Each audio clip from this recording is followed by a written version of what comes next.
সম্মানিত মুসল্লিয়ান, আজ আল্লাহ তাআলা তৌফিক দান করলে যে বিষয় নিয়ে আমরা কথা বলবো তা হচ্ছে আল্লাহ রাব্বুল আলামিন জান্নাত কাদের জন্য বানিয়েছেন আর জাহান্নাম কাদের জন্য বানিয়েছেন, এদের দুনিয়াতে আমল কি, আখলাক কি এবং জাহান্নামীদের চরিত্র কি, সরাসরি কোরআনুল কারীম থেকেই আমরা আলোচনা নিয়ে আসবো ইনশাআল্লাহ। কোরআন হাদিসের এই হক কথাগুলো শুনে মৃত্যু পর্যন্ত তদ অনুযায়ী আমল করতে পারি, সেই তৌফিক আল্লাহ তাআলা আমাদের সকলকে দান করুন, আমিন। সম্মানিত মুসল্লিয়ান, আমি গত 1 বছর আগে আপনাদের সামনে কোরআনুল কারীম থেকেই আল্লাহর কি হক, বান্দার কি হক এ সম্পর্কে আলোচনা করেছিলাম, মনে আছে? আলহামদুলিল্লাহ। আজকেও আমরা যে কোরআনুল কারীমের আয়াতখানা তেলাওয়াত করেছি, এই আয়াতের উপর ভিত্তি করে আমরা আলোচনায় আসবো ইনশাআল্লাহ। আল্লাহ রাব্বুল আলামিন 30 পারা কোরআনুল কারীম 6666টি আয়াত নাজিল করেছেন। এই 6666টি আয়াত বিভিন্ন তাফসীরের কিতাব বা এইখানে বাংলাদেশের বৃহত্তর ময়মনসিংহ ডিস্ট্রিক্টে উলামায়ের শহর বলা হয়, উলামায়ে কেরামদের। এই বৃহত্তর ময়মনসিংহ ডিস্ট্রিক্ট যত উলামায়ে কেরাম মাহালে হক উলামায়ে কেরাম আছেন, আর অন্যান্য ডিস্ট্রিক্টে তো উলামায়ে কেরাম নেই। এখানে উপস্থিত অনেক উলামায়ে কেরাম রয়েছেন। এই 6666টি আয়াতের ভেতরে আমি তো আর সব কিতাব হাদিস কোরআন জানি না, আমি এলেমের দিক দিয়ে স্বল্প নগণ্য একজন লোক। তবে যতগুলি তাফসীরের কিতাব পড়েছি, নামাজ পড়লেই আল্লাহ জান্নাত দিয়ে দিবে, হজ করলেই আল্লাহ জান্নাত দিয়ে দিবে, এই সম্পর্কে 30 পারা কোরআনুল কারীমের কোনো আয়াত নাজিল হয় নাই। আপনাদের মনে খটকা লাগলো না? নামাজ পড়লেই আল্লাহ জান্নাত দিবে, আল্লাহর কোনো ওয়াদা নাই। বা এই রকম কোন আয়াত নাজিল করে নাই যে আকিমিস সালাতা ফাদাখালাল জান্নাহ, এরকম কোন কোরআনের আয়াত নাজিল হয় নাই। জান্নাত কাদের জন্য আল্লাহ বানিয়েছেন এটা স্পষ্ট করে কোরআনুল কারীম আল্লাহ বলে দিয়েছে। আল্লাহ রাব্বুল আলামিন বলেন, ইন্নাল্লাযীনা আমানু ওয়া আমিলুস সালিহাতি কানাত লাহুম জান্নাতুল ফিরদাউসি নুজুলা।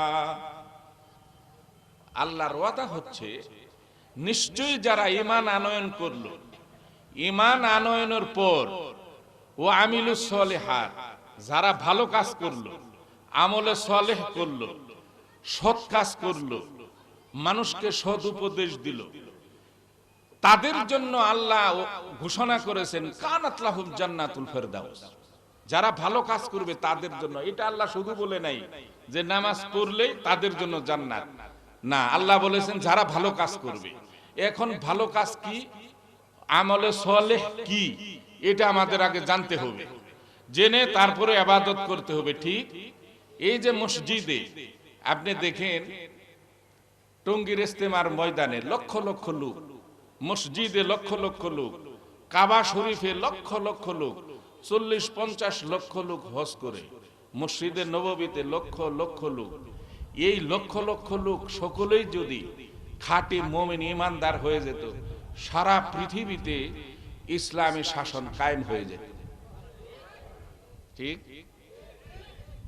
কিন্তু হয় না কেন? এই যে এখন এশার নামাজ পড়লাম ময়মনসিংহ বড় মসজিদে, আপনি তাকায় দেখবেন অনেক মুসল্লি আছে কারা টাকনুর নিচে প্যান্ট, টাকনুর নিচে কাপড়। অনেক মুসল্লি আছে 5 ওয়াক্ত নামাজ পড়েন, কিন্তু রাসূলের আদর্শ মানেন না। দাড়ি শেভ। অনেক মুসল্লি আছেন হালাল হারাম বোঝে না, ফরজ গোসল এবং ওযুর ফরজ এ সম্পর্কে কোনো জ্ঞান নাই। তারা ইবাদত করতেই আছে, তাদের ইবাদতের মজাও পাচ্ছে না। ত্রুটিগুলো কি, ভালো কাজ কি? এবার আপনি আসুন ওয়া আমিলুস সলিহাত।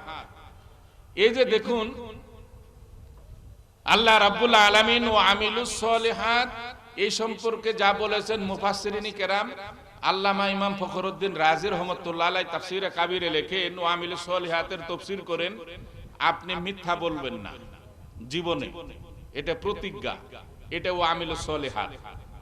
আপনি কোনোদিন মুনাফিকি করবেন না, কারণ একজন মুসলমানের মাধ্যমে কখনোই পৃথিবীতে মুনাফিকি হতে পারে না। এটা হলো আমিলুস সলিহাত। আপনি সুদ খাইবেন না, এটা মৃত্যু হয়ে যেতে পারে আপনার না খেয়ে, তবু আল্লাহর নবীর আদর্শ একজন উম্মত কখনো সুদে হাত লাগাবে না। এটা হলো আমিলুস সলিহাত। আপনি আপনার বাবা মা স্ত্রী সন্তান আপনি নিজেও মৃত্যুর মুখে, তবু আপনি ঘুষ গ্রহণ করবেন না। আপনি মারা যান, আপনি যদি সৎ উপার্জন করে সৎ উপায়ে মৃত্যুবরণ করেন, আপনার কবরটা জান্নাত হয়ে যাবে। এটা হলো আমি ঘুষ খাবো না, এটা হলো ওয়া আমিলুস সলিহাত। আমার হাত পা জবান দ্বারা এই সমাজের এই পৃথিবীতে কেউ ক্ষতিগ্রস্ত হবে না, কারো কষ্ট হবে না আমার হাত পা জবান দ্বারা, ওয়া আমিলুস সলিহাত। এবং আমার দ্বারা আমার বাবা মা কোনো কষ্ট পাবে না, দুঃখ পাবে না, ওয়া আমিলুস সলিহাত। আমার দ্বারা আমার স্ত্রী সন্তান কষ্ট পাবে না, ওয়া আমিলুস সলিহাত। আমার দ্বারা আমার প্রতিবেশী, আমার মহল্লা, আমার গ্রাম, আমার শহর, আমার দেশ, আমার দ্বারা কেউ ক্ষতিগ্রস্ত হবে না, কষ্ট পাবে না, ওয়া আমিলুস সলিহাত। এবং আমার দ্বারা কোনদিন ইসলাম বিরোধী, কোরআন হাদিস বিরোধী কর্মকাণ্ডে যারা আছে তাদের সাথে আমি আমার লিয়াজু নাই, বন্ধুত্ব নাই, এবং আমিও বিরোধিতা করি না, ওয়া আমিলুস সলিহাত। 5 ওয়াক্ত নামাজ ওয়া আমিলুস সলিহাত, রোজা ওয়া আমিলুস সলিহাত, এবং হজ ওয়া আমিলুস সলিহাত, যাকাত ওয়া আমিলুস সলিহাত। ওয়া আমিলুস সলিহাতের একটা পার্ট হলো নামাজ, একটা পার্ট হলো রোজা, একটা পার্ট হলো হজ, একটা পার্ট হলো যাকাত, একটা পার্ট হলো ঈমান, একটা পার্ট হলো আমি মিথ্যা বলবো না, আমি সৎপথে জীবন যাপন করব। এই বলে সমষ্টিগত ভাবের নাম হচ্ছে ওয়া আমিলুস সলিহাত। কথা ক্লিয়ার? এখন আপনি নামাজ পড়েন 5 ওয়াক্ত, জামাতেও নামাজ পড়তেছেন ময়মনসিংহ বড় মসজিদে, কিন্তু মুনাফিকের দিক দিয়ে আপনার পাশের দোকানদার, পাশের মহল্লার লোক শ্রেষ্ঠ জানে যে আপনি একজন মুনাফিক লোক, কথার কাজে মিল নাই। এই নামাজ আপনার দুনিয়া এবং আখিরাতে কোনো ফায়দা হবে না। আপনি নামাজ পড়েন 5 ওয়াক্ত, ব্যবসা করতেছেন, 2 নাম্বার জিনিসকে 1 নাম্বার বানায় বিক্রি করে দিলেন, কেউ দেখলো না, কাস্টমারও বুঝলো না, দেখেছেন কে? আল্লাহ। এটা হলো মুনাফিকি। কারণ কোনদিন মুসলমান কাউকে আপনার প্রতারণার শিকার করবেও না, নিজেও হবে না, অন্য কাউকেও করবে না। এটা হলো মুমিনের গুণ। ঠিক? আপনি তাহাজ্জুদের নামাজ পড়েন প্রতিদিন, তাহাজ্জুদ একদিনও বাদ যায় না, কিন্তু আপনি মিথ্যা কথা এবং গীবত করা, দোকানে আইসে হোটেলে বসে আপনার মুখের ভিতর সামনে যদি কেউ আসে, বিবিসি আর টেলিভিশনের খবরের প্রয়োজন নাই, সব খবর আপনার কাছে। আপনি নামাজ পড়েন কিন্তু 5 ওয়াক্ত, তাহলে এটা নামাজি ব্যক্তি বলে না, একে বলে মুনাফিক। একে বলে কি বলে? একে মিথ্যাবাদী, মুনাফিক। এখন আপনি আসেন, যে ব্যক্তি ওয়া আমিলুস সলিহাত সৎকর্ম করবে, ওই ব্যক্তি অন্য কাউকে ক্ষতি করতে পারবে না। আপনি দেখেন বাস্তব, এই যে আমাদের দেশে এক দল ছিল, উনি চলে গেছে, এখন আরেক দল আসবে। যারা চলে গেছে এদের ঘর বাড়ি, দোকানপাট, ব্যবসা প্রতিষ্ঠান আরেক দল ভাঙচুর করতেছে, ঠিক না? আবার যখন এই দল হেরে গিয়ে আগের দল আসবে, এরাও এসে তো আবারই ভাঙচুর করবে নাকি? কিন্তু আল্লাহ রাব্বুল আলামিন কুরআনুল কারীমে কয়, ইদফা বিল্লাতি হিয়া আহসান, তোমরা মন্দ কাজের প্রতিহত করো তোমরা ভালো দিয়া। একজন খারাপ করেছে তাই বলে তুমিও খারাপ করবে, তাহলে তো তুমি তার মতো খারাপ হয়ে গেলে। ঠিক? আল্লাহ রাব্বুল আলামিন বলেন ফাইজাল্লাযী বাইনাকা ওয়া বাইনাহু আদাওয়াতুন কান্নাহু ওয়ালিয়্যুন হামীম। তুমি যদি মন্দ কাজের প্রতিশোধ নাও, প্রতিহত করো ভালো দিয়া। তোমার সাথে খারাপ একজন আচরণ করলো, তুমি খারাপ আচরণ করলা না, এটা আমার নবীর উপদেশ, নবীর আদর্শ। তুমি খারাপ আচরণ করলে না, তুমি ভালো কিছু তার সামনে অ্যাপ্রোচ করলে। আল্লাহ রাব্বুল আলামিন কয় এর ফলে আদাওয়াতুন কান্নাহু ওয়ালিয়্যুন হামীম, এক পর্যায়ে ওই শত্রুটা তোমার বন্ধু হয়ে যাবে, তখন আর শত্রু থাকবে না, সেও ভালো হয়ে যাবে। আল কোরআন। আল্লাহর নবী মদিনা ইসলামী রাষ্ট্র কায়েম করলেন। নবীজি তাকায় দেখলেন মদিনার ভেতর আনসার মুহাজিরদের ভেতরে অভাব দেখা দিল। নবীজি তখন শোরা মজলিস ডাকলেন, সকলের সাথে পরামর্শ করলেন। সকলে একমত হলো মদিনার বুকে সবচাইতে বড় ধনী তখন যায়েদ। এই যায়েদ হলো ইহুদি। আল্লাহর নবী হযরতে আলীকে বললেন, যায়েদকে খবর দাও, আমি তার সাথে একটু কথা বলবো। হযরতে আলী যায়েদকে বিশ্ব নবীর দরবারে সংবাদ নিয়ে আসলেন। যায়েদকে আল্লাহর নবী ডেকে বলে, যায়েদ গো, আমি শুনেছি তোমার কাছে প্রচুর সম্পদ, তুমি কি আমাকে 1 মাসের জন্য 5000 দিরহাম কর্জে ঋণ দিবা? হাওলাত দিবা কি তুমি 1 মাসের জন্য? যায়েদ মনে মনে খুশি যে আমি এরকম একটা সুযোগই খুঁজতেছিলাম যে মুহাম্মদকে কেমনে অপমান করা যায়। নাউজুবিল্লাহ। এই একটা সুযোগ খুঁজছিল বহুদিন যাবত এই ইহুদি যায়েদ। যায়েদ রাজি হয়ে গেল, 1 মাস পরে দিবা তো? নবীজি বললেন, হ্যাঁ 1 মাস পরে তোমাকে দিয়ে দিব ইনশাআল্লাহ। 5000 দিরহাম যায়েদ বিশ্ব নবীকে হাওলাত দিল। কত দিনের জন্য? 1 মাস। 1 মাস পরে টাকাটা নিবে, কিন্তু ঘটনাক্রমে যায়েদ আগের দিন নবীকে টাকা দিয়ে পরের দিনই নিতে আসছে। একদিন মাত্র, 24 ঘন্টা। আয়েশা নবীজি সাহাবীদের সামনে বসে আলোচনা করতেছেন, সবার সামনে এসে বসে এবার যায়েদ কয়, মুহাম্মদ আমার টাকা ফেরত দাও, আমার টাকা ফেরত দিয়ে দাও। বিশ্ব নবী বললেন যায়েদকে যে, ভাই আমি তো তোমার কাছ থেকে 1 মাসের সময় নিয়েছিলাম, 1 মাস পরে টাকাটি দিব। যায়েদ কয়, আমি 1 মাসের সময় দিতে পারবো না, আজকে আমার টাকা দিয়ে দিতে হবে। নবীজি বললেন, এখন আমি কোথা থেকে তোমাকে টাকা দিব? আমি তো 1 মাসের সময় নিয়েছি, এখন তো আমার কাছে টাকা নাই। এই যায়েদ নবীকে খুব খারাপ বাজে আচরণ করলো, নবীকে গালিগালাজ করলো, মিথ্যাবাদী, বেঈমান, মুনাফিক পর্যন্ত বলে ফেললো। নাউজুবিল্লাহ। নবীজির সামনে হযরত আবু বকর সিদ্দিক, হযরত উমর রাদিয়াল্লাহু তাআলা আনহু, হযরতে যায়েদ রাদিয়াল্লাহু তাআলা আনহু এবং হযরতে বেলাল নবীজির পাশে বসা। এই আচরণ দেখা আমিরুল মুমিনিন উমর রাদিয়াল্লাহু তাআলা আনহু সহ্য করতে পারতেছে না, যে বিশ্ব নবীকে আমাদের সামনে বেইজ্জতি, অপমান, এটা আমি সহ্য করব না। কিন্তু নবীজি কিছু বলে না, যার জন্য তারাও কিছু বলে না। এক পর্যায়ে যায়েদ নবীজির তাফসীরের কিতাবে লেখছে, নবীজি কাঁধে গলা এরকম একটা রুমাল ঝুলানো ছিল, নবীজির গলা। এক পর্যায়ে যায়েদ নবীজির এরকম করে কলার ধরে নবীজিকে জমিনের ভিতর ফেলে দিয়েছে। নাউজুবিল্লাহ। এবং হযরতে আমিরুল মুমিনিন উমর রাদিয়াল্লাহু তাআলা তাকায় দেখলেন নবীজির পিঠে, সুন্দর মানুষ, আহারে, নবীজির পিঠে দাগ হয়ে গেছে, কাপড়ের দাগ, জোরে যে টান দিয়েছে মনে হয় রক্ত ঝরতেছে। এই অবস্থায় উমর বসে থাকতে পারে? আমিরুল মুমিনিন উমর রাদিয়াল্লাহু তাআলা আনহু গিয়া যায়েদরে একটা চর লাগাই দিল, যে তোর এত বড় সাহস, বিশ্ব নবীকে তুই আঘাত করলি, অপমান করলি, তরবারি বাহির করতেছে, দ্বিখণ্ডিত করে ফেলবে। আল্লাহর নবী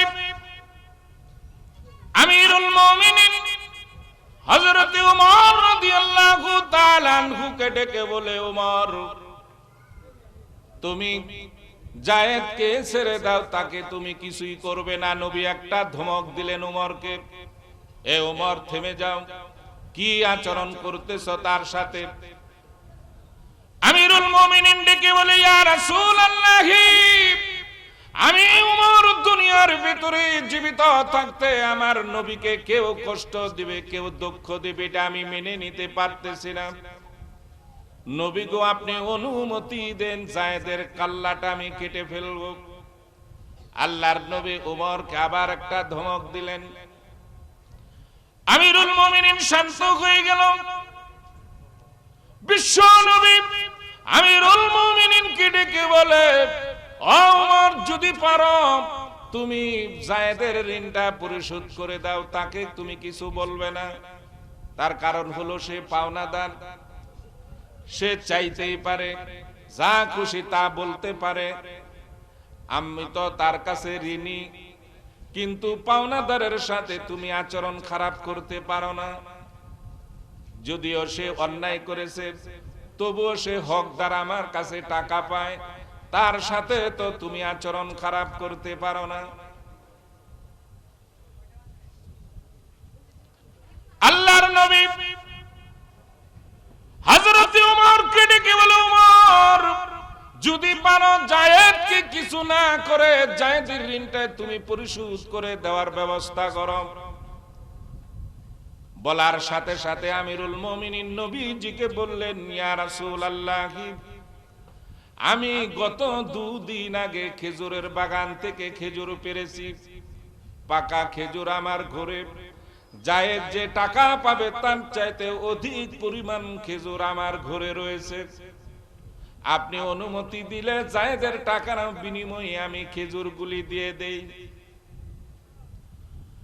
আল্লাহর নবী আমিরুল মুমিনিনকে ডেকে বলেন, আমিরুল মুমিনিনকে বলে, ওমর, 5000 দিরহামের যতগুলি খেজুর হয় তুমি যায়েদকে দিয়ে দিবা। এবং আমি আরেকটা কথা তোমাকে বলে দিলাম, যায়েদকে আরো অতিরিক্ত 1 মণ খেজুর তুমি বেশি দিয়ে দিবা। নবী গো, কেন? নবীজি বললেন, উমর, তুমি যে পাওনাদারের সাথে আচরণ খারাপ করেছো, সে পাওনাদার, তুমি যে তার সাথে আচরণ খারাপ করেছো, এই জন্য 1 মণ খেজুর জরিমানা তোমার, তুমি তাকে 1 মণ খেজুর বেশি করে দিবা। আর আমাদের পাওনাদার দোকান থেকে বাকি নিয়েছি, প্রয়োজনে 1 মাস 2 মাস 6 মাস ওই দোকানের সাথে আর সাক্ষাৎ নাই, ঠিক? শুক্রবার টাকা দিয়ে দিব, কতবার গেল আসলো, কিন্তু শুক্রবার আর আসে না। 5 ওয়াক্ত নামাজ আপনি কি করবেন? এই নামাজটা আপনি কি করবেন যদি চরিত্র ঠিক না থাকে? আপনি শুনে রাখুন, বহুদিন আগে আপনারা শুনেছিলেন নূহ আলাইহিস সালামের আমলে একটা প্লাবন হয়েছিল, ঠিক? সারা পৃথিবী 40 ফুট উঁচা পানি হয়ে গিয়েছিল, সবাই মরে সাফ হয়ে গিয়েছিল। তখনও কাবা ঘর ছিল, কাবা ঘরও ভেঙে গিয়েছিল এই প্লাবনে। আবার এই কাবা ঘর হযরত ইব্রাহিম খলিলুল্লাহ, হযরত ইসমাইল আলাইহিস সালাম, বাপ বেটা দুইজনে মিলে আবার কাবা বানাইলেন, ঠিক না? আবার 2024 সালে নভেম্বর মাসে আরেকটা মহাপ্লাবন হয়ে গেল। এতে কাবা ঘর, নবীর রওজা, নবীর মসজিদে নববী ভেঙে চুরমার হয়ে গেল। কিন্তু ময়মনসিংহ হয় নাই প্লাবন, মক্কায় হয়েছে। আপনার সমস্ত টাকা পয়সা দিয়া আল্লাহর ঘরটা বানাই দিলেন, মসজিদের নববীটা বানাই দিলেন, নবীজির রওজাটা সংস্কার করে দিলেন। এতে সওয়াব না পাপ? সওয়াব না ভালো কাজ না? আল্লাহর ঘর বানাই দিয়েছেন, আল্লাহর ঘর বানাই দিয়েছেন।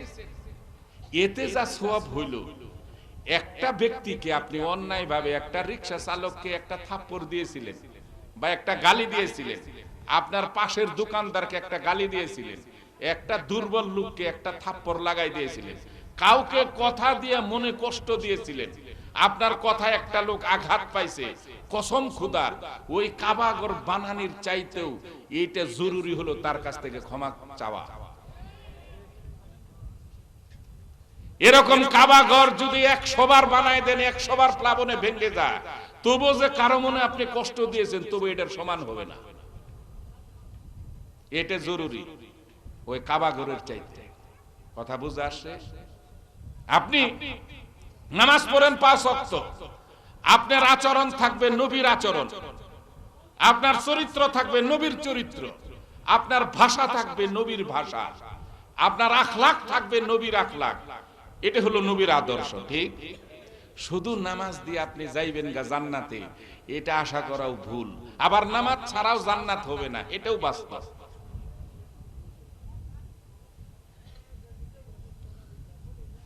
আপনি প্রতিশোধ নেবেন, কেউ আপনাকে কষ্ট দিয়েছে, এর প্রতিশোধ নেবেন। এই প্রতিশোধ নেওয়াটা রাসূলের আদর্শ না, ক্ষমা করে দেওয়া হলো রাসূলের আদর্শ। ঠিক? নবীজি যখন মক্কা বিজয় করলেন, মক্কা বিজয়ের আগে যখন মক্কা কাছাকাছি চলে আসলেন, কত হাজার সাহাবী ছিল মনে আছে? 10,000 মুজাহিদ ছিল। নবীজি কাবার কাছাকাছি এসে শিবির স্থাপন করলেন। রাত্রের বেলায় নবীজি ঘোষণা করলেন 10,000 সাহাবীর সামনে, মানে সকাল বেলায় কাবা আক্রমণ হবে মক্কা। সাহাবীদের বললেন, দেখো তোমরা চুলা বানাইবা এক একজনে 5টা করে। কয়টা? 5টা করে চুলা বানাইবা, আর বাথরুম বানাইবা কম। হযরত আবু বকর সিদ্দিক, হুজুর এর ভিতর কি হিকমত? কল আবু বকর শোনো, এক একজন যদি 5টা করে চুলা বানাও, 10,000 মুজাহিদ চুলা কতগুলি হয়? 50,000। যখন সকালবেলা কাফেরদের দূত আসবে আমাদের পরীক্ষা করার জন্য, গণনা করার জন্য আমরা কতগুলি লোক, আয়েশা যখন দেখবে বাথরুমের সামনে 100-150 লোকের লাইন, আর চুলা গুনা শুরু করবে তারা, চুলা যখন দেখবে 50,000, তারা ভাববে যে একটা চুলা প্রতি যদি 3 জন করে লোক হয়, তারপরেও 3-50-এ 150-1.5 লাখ লোক, তারা ভয় পেয়ে যাবে। এটা হিকমত অবলম্বন করলেন। সকালবেলা আবু সুফিয়ান দূত পাঠাইছে নবীজির শিবিরে। দূতে গিয়ে দেখে বাথরুমের সামনে লাইন। ওই যে বাথরুম কম বানাইতে বলছে, যাতে এরা বুঝে যে বাথরুমের সামনে 1-150 লোক, এক একটা বাথরুমের সামনে কত লক্ষ লোক না জানি আসছে। তারা চুলা গোনা শুরু করলো। চুলা গুনে দেখে 50,000 চুলা। আবু সুফিয়ান রে আইসা কোলে লিডার, জীবন বাঁচাইতে চাইলে তাড়াতাড়ি ভাগি আমরা। বলে কেন? আমরা কি ভয় পাই? তারা কতগুলি লোক নিয়ে আসছে মুহাম্মদে। বলে কতগুলি লোক এটা গণনা করতে পারি নাই, কিন্তু চুলাই হলো 50,000। আবু সুফিয়ান কয় 4 জন লোক করে যদি চুলাপতি হয় তাহলে তো 2 লাখ। বলে তাড়াতাড়ি পালা। মক্কা ছেড়ে কাফেরদের লিডাররা পলায়ন করলো। আল্লাহর নবী কাবার সামনে আসলেন বিনা রক্তপাতে, বিনা যুদ্ধে। কাবার সামনে এসে নবীজি দেখলেন কাবার দরজায় তালা ঝোলানো। নবীজি হযরত আলীকে বললেন, তৎকালীন কাবার চাবি ছিল উসমান ইবনে তলহার কাছে, কাবা ঘরের চাবি। মুতাওয়াল্লি ছিল আবু সুফিয়ান, আর চাবি ছিল উসমান ইবনে তলহার কাছে। আবু সুফিয়ানের হুকুমে কাবা ঘর খোলা হতো এবং বন্ধ হতো। হযরত আলীকে নবীজি বললেন, উসমান ইবনে তলহার কাছ থেকে কাবার চাবি নিয়ে আয়। হযরত আলী গিয়ে উসমান ইবনে তলহার ঘরের দরজায় নক করেছে, দরজা খুলে দিয়েছে। আলীকে দেখে কয়, তুমি কোত্থেকে আসলা? বলে তুমি কি জানো না যে মক্কা বিজয় হয়ে গেছে মুহাম্মদুর রাসূলুল্লাহ সাল্লাল্লাহু আলাইহি সাল্লামের হাতে? উসমান ইবনে তলহা কয়, এটা কি করে সম্ভব? মানে সে ঘুমায়েছিল, কিছুই জানে না। যাই হোক, হযরত আলী কয় চাবি দাও কাবার। উসমান ইবনে তলহা কইলে আমি আবু সুফিয়ানের অনুমতি ছাড়া তো চাবি দিতে পারি না, আমি দিব না। হযরত আলী কয় চাবি দিয়ে দাও। নবীজি অপেক্ষা করতেছেন, কইলেন আমি চাবি দিব না। উসমান ইবনে তলহার হাতে ধরে হযরত আলী একটা মোচড় দিয়েছে। মনে হয় হাত পাজরের হাড্ডি সব ভেঙে চুরমার হয়ে যাচ্ছে। হয়ে চাবি দিয়ে দিয়েছে উসমান ইবনে তলহা। আল্লাহর নবীর হাতে হযরতে আলী চাবি এনে দিলেন। কাবা ঘরের তালা খুললেন নবীজি। ভিতরে মূর্তি ছিল তখন 360টি কাবার ভিতরে। কিন্তু কাবার ভিতরে মূর্তি ছিল, কাফেররাও কিন্তু কাবা তোয়াফ করত, আমরা যেমন মুসলমানরা করি, কাফেররাও করত। কিন্তু কাফেরদের সিস্টেম হলো তারা নারী পুরুষ উলঙ্গ হয়ে কাবা তোয়াফ করত, নাউজুবিল্লাহ। এবং কাফের মুশরিকরা সাফা মারওয়াও সাই করত। কিন্তু পার্থক্য হলো মক্কার কাফেররা সাফা পাহাড়ের উপরে একটা মূর্তি রেখেছিল, তার নাম হলো আসাফ। আর মারওয়া পাহাড়ের উপরে একটা মূর্তি রেখেছিল, তার নাম হলো লায়নার। এই দুইটা মূর্তিকে উদ্দেশ্য করে, সাফা এবং মারওয়া, আসাফ লায়নার, এই দুইটা মূর্তিকে উদ্দেশ্য করে 7টা চক্কর দিত কাফেররা। মক্কা বিজয়ের পরে নবীজি হযরত আলীকে বললেন মূর্তি দুইটা নামিয়ে ভেঙে চুরমার করে ফেলো।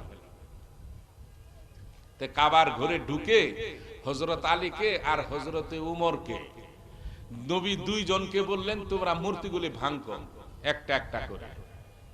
তো হযরত আলী এবং আমিরুল মুমিনিন উমর রাদিয়াল্লাহু তাআলা আনহু ভাঙলেন। কিন্তু সবার বড় একটা মূর্তি, এই 360টার ভিতরে সবচেয়ে উঁচা, এর নাম হলো হুকে বলে আলী রে আমি হুকুম করলাম আমার দো কাঁধে পাড়া দিয়া হুবল মূর্তিটা ভেঙে ফেল। হযরতে আলী নবীজির দু পা কুদো গারে পাড়া দিয়ে পা রেখে হুবল মূর্তিটা ভাঙলেন। জমজমের পানি দিয়া কাবা পবিত্র করলেন। এখন কাবা ঘরের চাবি আবার কার হাতে নবীজি দিবেন? এতদিন তো কাফেরদের হাতে ছিল। আল্লাহর নবী মনে মনে ভাবতেছেন হযরত আবু বকরের হাতে দিয়া দিবে। আল্লাহর নবী কাবার ভিতর থেকে বাইরে হয়ে আসার সাথে সাথে হযরতে জিবরাইল নবীজির সামনে সালাম আনতে হাজির হয়ে গেলেন। নবীজিকে জিবরাইল ডেকে বলে ইয়া রাসূলুল্লাহ, আপনি কি অনুমান করেছেন চাবিটা কার হাতে দিবেন? আল্লাহর নবী বললেন জিবরাইল রে, আমার খেয়াল হলো এই কাবা ঘরের চাবিটা আমার আবু বকরের হাতে থাকবে। হযরতে জিবরাইল ডেকে বলে ইয়া রাসূলুল্লাহ, আল্লাহ রাব্বুল আলামিন সিদ্ধান্ত দিয়ে দিয়েছেন কাবার চাবি কার হাতে থাকবে। নবীজি বললেন জিবরাইল কার হাতে থাকবে? আল্লাহ পাকের সিদ্ধান্ত কি? জিবরাইল কয় ইয়া রাসূলুল্লাহ, উসমান ইবনে তলহার কাছ থেকে আলী যখন চাবি নিয়ে আসে তখন দিতে চেয়েছিল না উসমান ইবনে তলহা, আর আলী শক্তি প্রয়োগ করেছে। সে বিধর্মী হোক মুশরিক হোক, শক্তি প্রয়োগ করেছে, তার হাতে একটা চাপ দিয়েছে। এই আমলটা আল্লাহ রাব্বুল আলামিনের দরবারে পছন্দ হয় নাই। ইয়া রাসূলুল্লাহ, আল্লাহ রাব্বুল আলামিন আমি জিবরাইলকে বলে দিয়েছি, রে জিবরাইল আমার বন্ধুকে সালাম আনতে বল। আলী যদি উসমান ইবনে তলহার কাছে ক্ষমা না চায় তাহলে আমি আল্লাহ রাব্বুল আলামিন আলীর কোন ইবাদত দোয়া আমার দরবারে কবুল হবে না। দেখে আপনি সুযোগ পেয়েছেন, আপনি সুযোগ পায় একজন কাফেরকে, একজন হিন্দুকে কষ্ট দিবেন, তার সম্পদ আত্মসাৎ করবেন জোরপূর্বক, এটা আপনি করতে পারেন। এটা মুসলমানত্ব রইল না, এটা রাসূলের আদর্শ না। আপনি সুযোগ পেয়েছেন, আপনাকে কেউ কষ্ট দিয়েছে, আপনি তাকেও কষ্ট দিবেন, এটা আল্লাহর দরবারে পছন্দনীয় না। আল্লাহর নবী হযরত আলীকে ডেকে বলে আলী রে, উসমান ইবনে তলহার হাতে তুই কি আঘাত দিয়েছিস, মোচড় দিয়েছিস? হযরতে আলী নবীজিকে বললেন হে আমি চাবি চেয়েছিলাম, সে নিষেধ করেছিল দিবে না, আমি তার হাতে একটা ধরে চাপ দিয়েছিলাম। নবীজি বললেন আলী রে, উসমান ইবনে তলহার কাছে তুই ক্ষমা চেয়ে নে, তা না হয় আল্লাহ তোর ইবাদত কবুল করবে না। হযরতে আলী উসমান ইবনে তলহার হাত ধরে বললেন, ভাই উসমান ইবনে তলহা, আমি তোমার সাথে অন্যায় করেছি, বল প্রয়োগ করেছি, তুমি আমাকে ক্ষমা করে দাও। আমার দ্বারা এরকম আচরণ আর মৃত্যু পর্যন্ত কোনোদিন হবে না। উসমান ইবনে তলহা ক্ষমা করে দিলেন।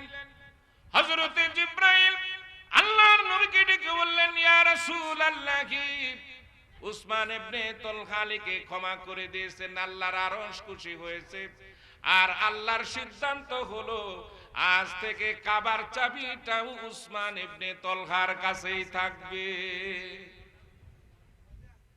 তার কাছেই চাবিটা থাকবে, আপনি তার কাছ থেকে নেবেন না। আল্লাহর নবী উসমান ইবনে তলহার হাতে চাবি দিয়ে কয়, উসমান ইবনে তলহা রে, আমার আল্লাহ পাকের সিদ্ধান্ত, চাবিটা আগেও তোর কাছে ছিল, আজ থেকে কাবার চাবিটা তোর কাছেই থাকবে। উসমান ইবনে তলহা কাবার চাবিটা নিয়ে চোখে আর পানি ধরে রাখতে পারলে না, কাঁদতেছে, গাল বেয়ে বেয়ে বুকের কাপড় ভিজে যাচ্ছে। উসমান ইবনে তলহা বিশ্বনবীকে বলে, ইয়া রাসূলুল্লাহ, আমার আগে যা ধারণা ছিল আপনার সম্পর্কে, সাহাবীদের সম্পর্কে, ইসলাম সম্পর্কে, আজ থেকে সব ধারণা আমার পাল্টে গেল। ইসলাম এত সুন্দর, রাসূলের আদর্শ, আল্লাহর সিদ্ধান্ত এত সুন্দর, এটা আমি আগে জানতাম না। হুজুর আর দেরি না, আমাকে কালেমা পড়ে মুসলমান বানাই দেন। এই হলো রাসূলের আদর্শ। আল্লাহর নবী হযরত ওমরকে ডেকে বলে, ওমর রে, তুমি পাওনাদারের সাথে আচরণ খারাপ করেছো, সেই জন্য তোমার 1 মণ খেজুর তোমার তাকে বেশি দিয়ে দিতে হবে। এখানে রেখেছিলাম না হযরতে ওমর রাদিয়াল্লাহু তাআলা আনহু যায়েদকে নিয়ে গেল ওমরের বাড়িতে, গিয়ে বলে, দেখো তুমি কোন খেজুরটা পছন্দ করো, তোমার 5000 টাকার বিনিময়ে কতগুলি খেজুর চাও তুমি বলো। যায়েদকে 5000 টাকার পরিমাণ খেজুর দিয়ে দিল। আরো অতিরিক্ত 1 মণ খেজুর যখন যায়েদকে দিয়ে দিল আমিরুল মুমিনিন, তখন যায়েদ বলতেছে, 1 মণ খেজুর অতিরিক্ত কেন? কেন বলো? বলে, আল্লাহর নবী বলেছেন, আমি যে তোমার সাথে আচরণ খারাপ করেছি, তুমি পাওনাদার, তুমি বিশ্ব নবীকে কষ্ট দিয়েছো, এটা আমি সইতে পারি নাই। তোমাকে যে কষ্ট দিয়েছি, এই জন্য আমার জরিমানা হলো 1 মণ খেজুর। তুমি 1 মণ খেজুর নাও। তো 1 মণ খেজুর অতিরিক্ত দিয়ে দিলে। দিয়ে দেওয়ার পরে যায়েদ কয়, দেখেন এখানে কাহিনী কি। যায়েদ কয়, হে উমর, আমি কে, কি আমার পরিচয়, এটা কি তুমি জানো? আমিরুল মুমিনিন বললেন, না জানি না। বলে, তুমি কি জানতে চাও আমার পরিচয়? আমিরুল মুমিনিন বললেন, হে যায়েদ, বিশ্বনবী তোমার পরিচয় জানতে চাই নাই, আমি ওমরও জানতে চাই না, আমিও জানতে চাই না। এবার যায়েদ কয়, আমিরুল মুমিনিন, আমি আমার পরিচয়টা কি তুলে ধরবো, অনুমতি দিলে? ওমর রাদিয়াল্লাহু তাআলা আনহু বললেন যে, না, আমি তোমার পরিচয় জানতে চাই না, নবী জানতে চাই না, আমিও জানতে চাই না। তৃতীয়বার এবার যায়েদ কয়, আমিরুল মুমিনিন, আমি আমার পরিচয়টা নিজ থেকেই দিচ্ছি। এইগুলো সব ছিল আমার একটা সাজানো, নবীকে অপমান করা এবং নবীকে কষ্ট দেওয়া, খেজুর নেওয়া, টাকা চাওয়া, এটা আমার একটা সাজানো ছিল। আমার পরিচয়টুকু তুমি জেনে রাখো। এবার আমিরুল মুমিনিন কয়, তোমার পরিচয় তুমি তুলে ধরো, আসলে তুমি কে? এবার দেখেন যায়েদ কি কয়, একটু মহব্বতে জিকির করি, কেউ কৃপণতা না করে, দিলটা উজাড় করে। লা ইলাহা ইল্লাল্লাহ, সাসে সাসে একটু আরো জোরে, লা ইলাহা ইল্লাল্লাহ।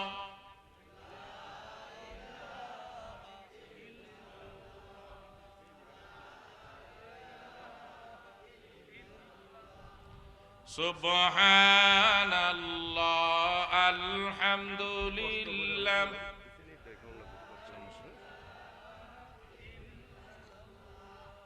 লা ইলাহা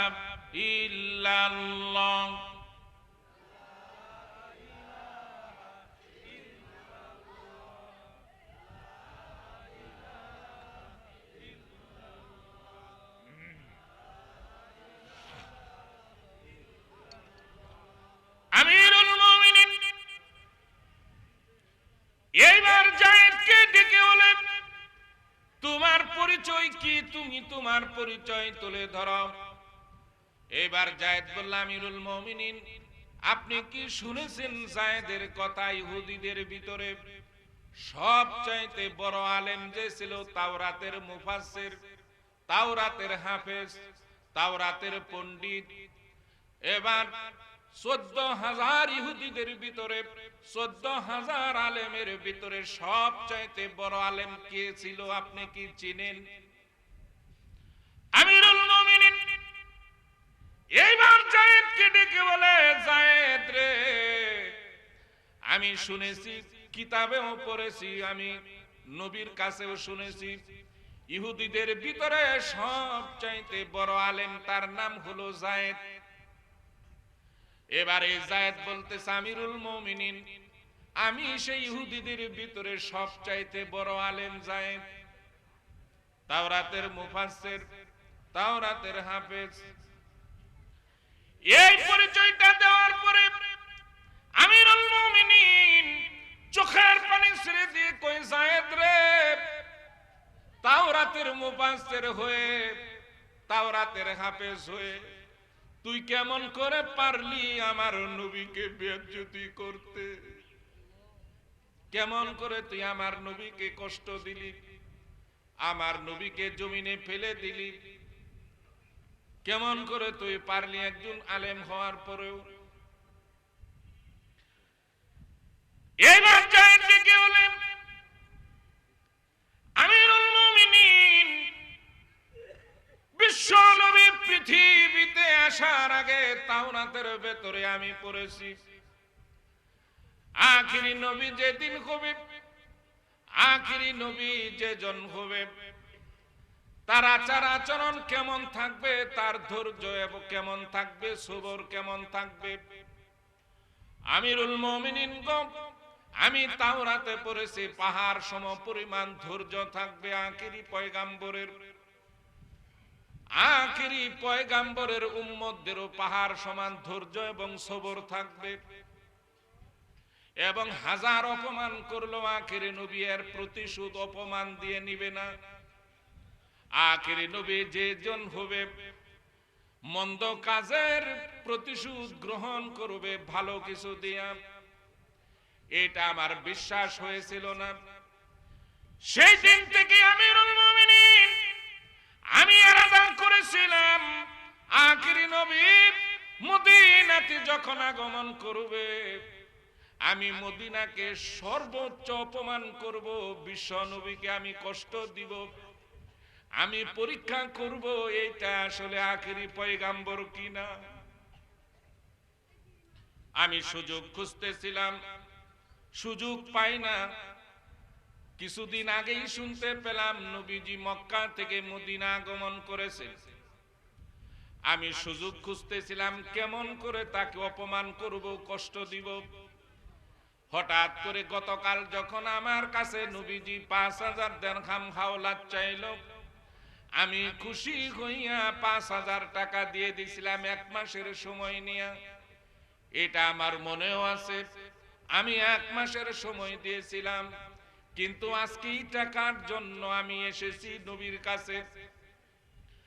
আমি বিশ্ব নবীকে বহু অপমানজনক কথা বলেছি, গালিগালাজ করেছি, কষ্ট দিয়েছি, এবং তার উপরে হাত উঠাইছি।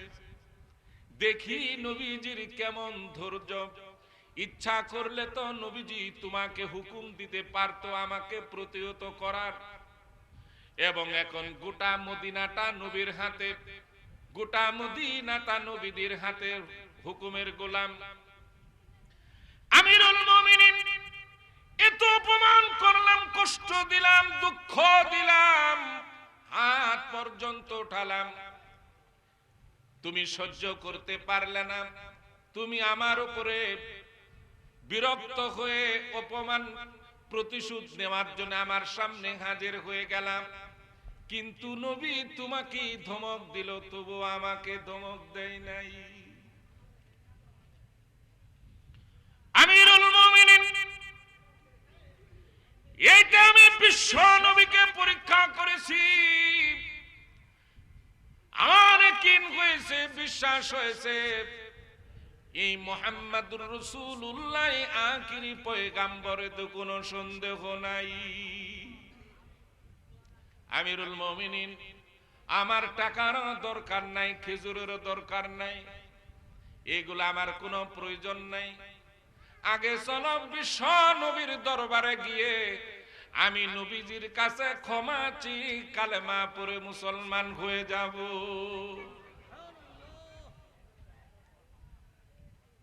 এই হলো নবীর আদর্শ। আল্লাহ রাব্বুল আলামিন কুরআনুল কারীম এটাই বললেন, ওয়াকাদিমনা ইলা মা আমিলু মিন আমালিন ফাজআলনাহু হাবাআম মানসুরা। এই দুনিয়াতে কিছু মানুষ দেখবেন নামাজে গাফেল নাই, 5 ওয়াক্ত নামাজ কায়েম আছে, কিন্তু 2 নাম্বারইও কায়েম আছে। আছেন এরকম লোক? নামাজ অফিসে বসে 20,000, 50,000, 1 লাখ, 2 লাখ নিয়ে আসতেছে জোহরের নামাজে। নামাজ পড়ে গিয়েই লাঞ্চ করার পরে বসে কত নিয়ে আইছেন সাইনের লাইগে, মসজিদ থেকে কিন্তু কেবল নামাজ পড়ে গিয়েই গুনাহ করতে, মিথ্যা বলতে, প্রতারণা করতে, মুনাফিকি করতে আমার বুক কাঁপে না। এদের সাথে আল্লাহ কি আচরণ করবে? কোরআনুল কারীম এটাও আল্লাহ বলে দিয়েছেন যে যারা ইবাদত করবে এবং 2 নাম্বারিও করবে, এদের সাথে আল্লাহ কি আচরণ করবে, এটাই আল্লাহ বললেন। وَقَدِمْنَا إِلَى مَا عَمِلُوا مِنْ عَمَلٍ فَجَعَلْنَاهُ هَبَاءً مَنْثُورًا। আল্লাহ কয় কিয়ামতের মাঠে আমি তাদেরকে তাদের আমলের প্রতি, দুনিয়াতে যে আমল করেছিল এই আমলের প্রতি মনোনিবেশ করব। কি মনোনিবেশ? আল্লাহ রাব্বুল আলামিন এই আমলনামাটা তার চোখের সামনে তুলে ধরবেন। এই ব্যক্তির সামনে একটা ব্যক্তির আমলনামা, 3টা আমলনামা আল্লাহ হাজির করবেন তার সামনে। শুনছেন কয়টা আমলনামা? 3টা। এর আগে শুনছেন কিরামান কাতিবিন আমলনামা দিবে, ঠিক? কিন্তু আমলনামা এক একটা বান্দার জন্য 3টা আমলনামা হাজির করবে। একটা আমলনামা হচ্ছে কিরামান কাতিবিন যা লিখেছে এটা আল্লাহর সামনে সাবমিট করবে ফেরেশতারা। দ্বিতীয় আমলনামা হচ্ছে মানুষ যখন মৃত্যুবরণ করে আমরা কবর দিয়ে দেই, কবরের ভিতরে কোন ফেরেশতা আসে প্রথম? বলেন। মুনকার নাকির? না, কবরের ভিতরে সর্বপ্রথম একটা ফেরেশতা ঢুকে মাটি দেওয়ার পরেই, তার নাম হলো রুম্মান। মনে রাখবেন কি নাম? রুম্মানের হাতে একটা হাতুড়ি থাকবে ফেরেশতা। এই হাতুড়িটা তাফসিরে কাবিরে আসে, এই হাতুড়িটার ওজন হলো 7 আকাশ জমিন বরাবর। ফেরেশতা কত শক্তিশালী আপনারা বুঝ করে নিয়ে এটা নিয়ে কবরে ঢুকবে হাতুড়ি নিয়ে। লাশটা তো শোয়ায় দিলাম, আমরা মাটি দিয়ে দিলাম। রুম্মান ফেরেশতা লাশের মাথার নিচ দিয়ে হাত ঢুকায় লাশটারে বসায় দিবে। প্রথমেই বসায় দেওয়ার পর আল্লাহ জিন্দা করে দিবে, রূহ দিয়ে দিবে। এই মৃত ব্যক্তিটা রুম্মান ফেরেশতাকে বলবে আপনি কে? রুম্মান ফেরেশতা পরিচয় দিবে, আমি আল্লাহর ফেরেশতা, আমার নাম হলো রুম্মান। কইলে আপনি কিসের জন্য আসছেন? রুম্মান ফেরেশতা বলবে আমি আসছি তুমি জীবনে দুনিয়ার জীবদ্দশায় কয়টা ভালো কাজ করেছো, কয়টা মন্দ কাজ করেছো, এইগুলো আমারে লিখে দাও, এটা নেওয়ার জন্য আসছি। কইলে আমি তো খাতা কলম আনি নাই, কি দিয়ে লিখবো? আমরা তোর খাতা কলম লাশের সাথে দিয়ে দেই না, ঠিক না? কাফনের কাপড় সাদা দেওয়া মুস্তাহাব। এখানে অনেক উলামায়ে কেরাম আছেন, কেউ যদি হলুদ রঙের দেয় নাজায়েজ না হারাম না, কেউ যদি নীল দেয় তবুও সমস্যা নেই, কিন্তু সাদা দেওয়া উত্তম মুস্তাহাব। যখন বলবে আমার কাছে খাতা কলম নাই, মৃত ব্যক্তির গায়ে থেকে রুম্মান ফেরেশতা এক টুকরা কাফনের কাপড় খুলে ফেলবে, বলে এটা তোর জন্য কাগজ কলম। রুম্মান ফেরেশতা মৃত ব্যক্তির শাহাদাত আঙ্গুলে একটা চিমটি দিবেন, সাথে সাথে ফিনকি দিয়ে রক্ত বাইর হতে শুরু করবে। রুম্মান ফেরেশতা বলবে এটা তোর কলম, তুই লেখ কয়টা ভালো কাজ করেছস, কয়টা মন্দ কাজ করেছস দুনিয়াতে। এখন ওই মৃত ব্যক্তিটা আঙ্গুলের কলম দিয়া ভালো কথাগুলি শুধু লিখবে, যা ভালো কাজ করেছে, কিন্তু খারাপগুলি আর লিখবে না, বদ আমল লিখবে না। রুম্মান ফেরেশতা বলবে তোর বদ আমল কই? কলে আমি তো লিখবো না, তাহলে তো আমি ধরা খেয়ে যাব। কলে তুই লিখবি না? কলে না। কে হাতুড়ি দিয়ে তোর মাথায় আঘাত করে চূর্ণ বিচূর্ণ করে দিব, একটা ধমক দিবে লেখ। তখন এই মৃত ব্যক্তিটা তার আত্মীয় স্বজন বন্ধু বান্ধব দলীয় নেতা কর্মীদের ডাকতে থাকবে। তার ধারণা আমার বাড়ি ছিল ময়মনসিংহ শহর, আমাকে কেউ কিছু বললে আমার পোলাপান গিয়া নেতারা গিয়া তারে সাইজ করে দিত। এই সিস্টেম কবরেও মনে হয় আছে। তখন তাদেরকে ডাকতে থাকবে, তোরা কই, তাড়াতাড়ি আয়, আমাকে মেরে ফেললো। যাবে কেউ? শুনবে কেউ? যখন দেখে ডাকতে ডাকতে কেউ যায় না, তখন রুম্মান ফেরেশতাকে বলবে, ও আল্লাহর ফেরেশতা আমাকে মারবেন না, আমি আমার বদামল গুলিও লিখে দিচ্ছি। তখন বদামল গুলিও লিখবে। লেখার সাথে সাথে রুম্মান ফেরেশতা এই লিখিতটা নিয়ে এরকম কাপড়টা গুটিমুটি করে তার গলার ভিতরে ঝোলাই দিবেন। ঝোলাই দেওয়ার পরে বলবেন, তোর নিজের হাতের লেখা দেখে কিয়ামতের মাঠে আল্লাহ বিচার করবে। কয়টা আমলনামা হলো? একটা হলো কিরামান কাতিবিনের মাধ্যম, আর একটা নিজের হাতের লেখা গলায় ঝোলানো। এই দুইটা ভুল প্রমাণ করায় দিবে, মানে এই ব্যক্তি চেষ্টা করবে কিয়ামতের দিন এই দুইটাকে অস্বীকার করবে। কিরামান কাতিবিনে যা লিখেছে, তখন বান্দারা বলবে আল্লাহ ফেরেশতা যা লিখেছে এটা সবগুলি ঠিক লেখে নাই, এখানে ভুল ত্রুটি আছে। বলে কোনটা ভুল আছে? বলে আমার নামাজটা উঠাই নাই, একরামুল মুসলিমিনটা উঠাই নাই।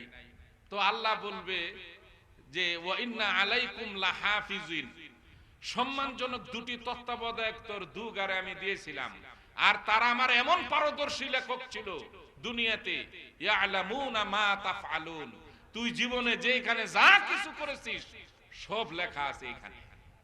বলে আল্লাহ অন্যান্যগুলি মোটামুটি ঠিক আছে, কিন্তু নামাজটার একরামটা উঠাই নাই। আল্লাহ বলবেন রাখ, এটা তোর গলারটা বাহির কর। গলারটা বাহির করবে, নিজের হাতের লেখা, তুই এটা করেছিস? বলে আল্লাহ এটা রুম্মান ফেরেশতার বইয়ে, জানের বইয়ে, মাইরের বইয়ে আমি এটা লিখছি। বই দেখায় আমার কাছ থেকে লিখিত নিয়েছে। ওই যে আসামিরা কুঠে যেমন গিয়া রিমান্ডে মারার পর কয় না বিচারকের সামনে যে আমার কাছ থেকে জোরপূর্বক স্বীকারোক্তি নিয়েছে, ঠিক না? এটাও বলবে।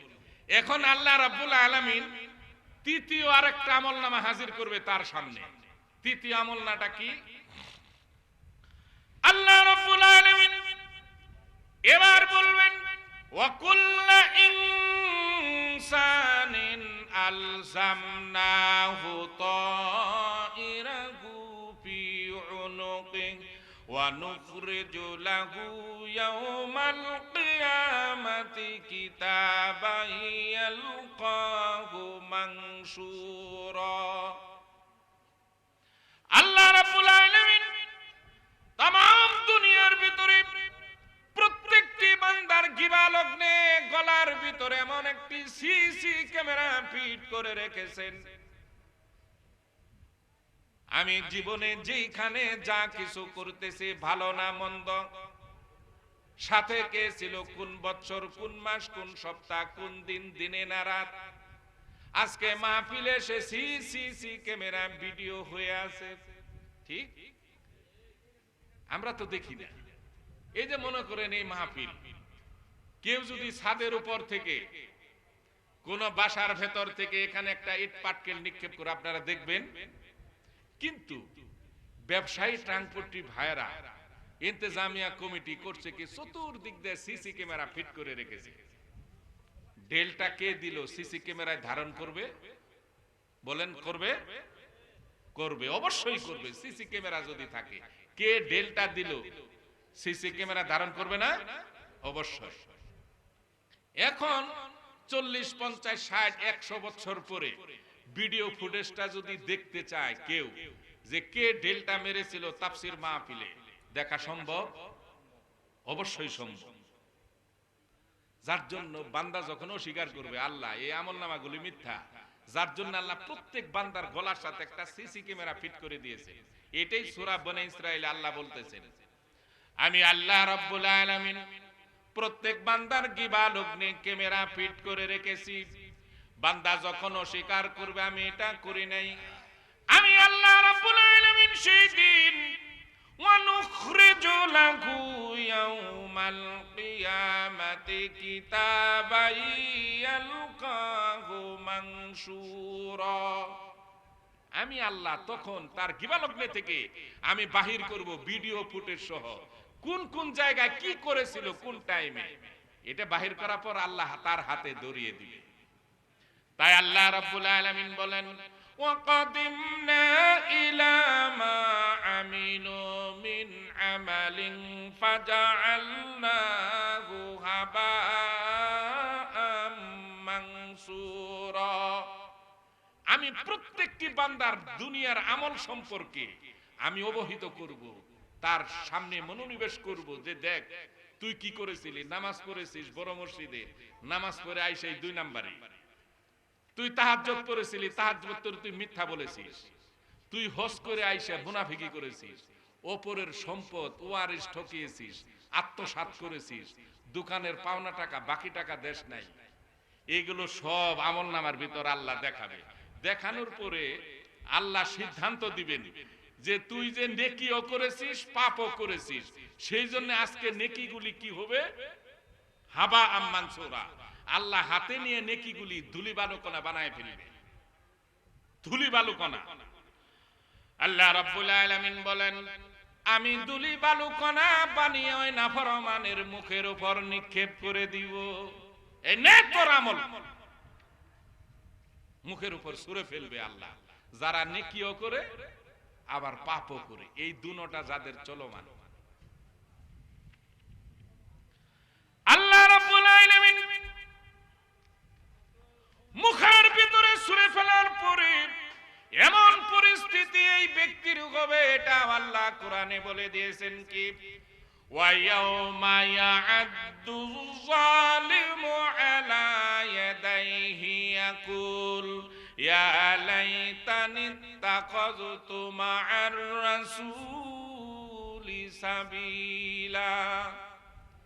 আল্লাহ রাব্বুল আলামিন বলেন, এই ব্যক্তিটা মুখের ভিতরে ধুলি বালু কণা এরকম করে মাখতে থাকবে আর গুসায় নিজেই নিজে গুসা করতে থাকবে, অপমানে লজ্জায় নিজেই নিজেকে দোষারোপ করতে থাকবে, আর হাতের আঙ্গুল দুটি মুখের ভিতর নিয়ে গুসায় কামড়াতে থাকবে, আর হাতগুলি রক্তাক্ত হয়ে যাবে, আঙ্গুলগুলি কেটে যাবে তার কামড়ে, এরকম করতে থাকবে আর চিল্লায় বলতে থাকবে আল্লাহর কাঠগড়ায়, ইয়া লাইতানি ইত্তাখাযতু মা'আর রাসূলি সাবিলা।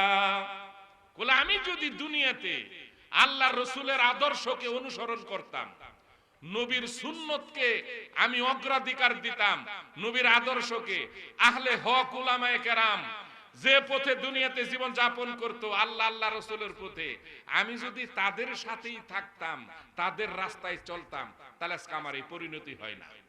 আল কোরআন এই চিল্লাইতে থাকবে, এটা বলতে থাকবে, তখন আল্লাহ তাকে প্রশ্ন করবে কাঠগড়ায়, তুই রাসূলের আদর্শ বাদ দিয়ে হক্কানি উলামায়ে কেরাম যে পথে চলতো তাদের সঙ্গ বাদ দিয়ে তুই কার সাথে চলেছিলিস বল। এবার কাঠগড়ায় দাঁড়ানো ব্যক্তিটা আল্লাহকে বলবে, আল্লাহ গো, ইয়া ওয়াইলাতা লাইতানি লাম আত্তাকিজ ফুলানান কলিলা। কয় আল্লাহ, আমি দুনিয়াতে চলতাম মদখুর, জুয়া খেলায় ওদের সাথে, হিরোইন বন্ধু বান্ধব ছিল খারাপ লোক, এদের সাথে আমি চলতাম। তখন আল্লাহ রাব্বুল আলামিন তাকে বলবে, এই নাফরমান, দুনিয়াতে তোর বন্ধু কে হবে, কার সাথে তুই বন্ধুত্ব করবি, কার সাথে চলবি, এটা তো আমি কোরআনে বলে দিয়েছিলাম। বলেন নাই আল্লাহ? আল্লাহ রাব্বুল আলামিন বলবেন, এই নাফরমান, আমি কুরআনুল কারীমে বলে দিয়েছিলাম দুনিয়াতে তোর বন্ধু কে হবে। আল্লাহ বলেছেন, লা ইয়াত্তাকিজিল মুমিনুনাল কাফিরিনা আউলিয়া মিন দুনিল মুমিনিন। আল্লাহ বলে দিলেন, মুমিন ব্যক্তি, ঈমানদার, আখিরি নবীর উম্মত আরেকজন ঈমানদারকে বাদ দিয়া কখনো কোন কাফের, মুশরিক, বেঈমান, মুনাফিক, বেনামাজি, খোদাদ্রোহী, কোরআন হাদিস বিরোধী কর্মকাণ্ডে যারা লিপ্ত, এদের সাথে কোন মুমিন মুসলমান তাদের সাথে বন্ধুত্ব রাখবে না, বন্ধুত্ব করবে না, তার সহযোগী হবে না, তার সহযাত্রী হবে না, তার পৃষ্ঠপোষকতা করবে না, তার সাথে একসাথে বাজারে যাবে না, কোন আত্মীয় পর্যন্ত তার সাথে করবে না। নিষেধ কার? কার নিষেধ বলেন? সূরা নিসার ভিতর আল্লাহ বলে দিয়েছেন, মান ইয়াশফা শাফাআতান হাসানাতান ইয়াকুল লাহু নাসিবুম মিনহা।